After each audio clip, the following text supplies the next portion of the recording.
Nous allons passer maintenant à l'importation vers une table existante. Alors, nous sommes dans le dernier cas, c'est d'importer euh, les données, des données externes vers une table déjà existante. La table déjà existante, c'est la table catégorie. Donc, il est déjà créé, mais il est vide, il ne contient pas d'informations. Voilà. Donc, je vais importer les données qu'il doit héberger à partir d'un document Excel. Donc, je vais aller vers le menu données externes. Je vais aller vers source et Excel, comme nous l'avons déjà fait. Je vais naviguer vers euh, le, le- le fichier contenant les données, c'est un fichier Excel. Donc, je vais utiliser la deuxième option, c'est-à-dire vers une table qui est déjà existante. Je vais choisir la table de destination des données. Donc, je vais utiliser catégorie. Ensuite, OK. Donc, je dois d'abord fermer. Il va le fermer maintenant et faire le travail. Donc, je vais choisir aussi le fichier, pardon, la feuille où il y a les données sont stockées. Donc, c'est fait maintenant. OK, je termine. Et voilà.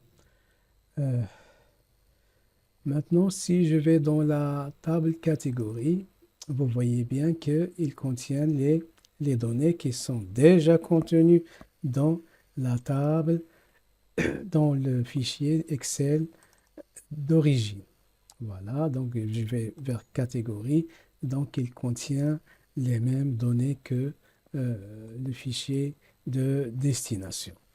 Voilà, donc passons à la dernière étape, c'est le fait de personnaliser, par exemple, la table. Donc, vous pouvez, par exemple, euh, redimensionner les lignes. Je peux aller vers la mise en forme de texte, par exemple, pour sélectionner un texte, le mettre en gras, appliquer un certain formatage.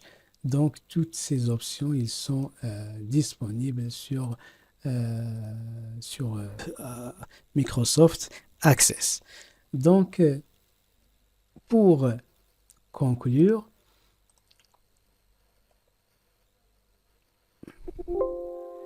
nous pouvons dire que le mode d'affichage des tables et les fonctionnalités de, de saisie dans Microsoft Access offrent beaucoup de possibilités pour personnaliser et contrôler les formes et les contenus que vous entrez, des données que vous entrez dans votre euh, table de données.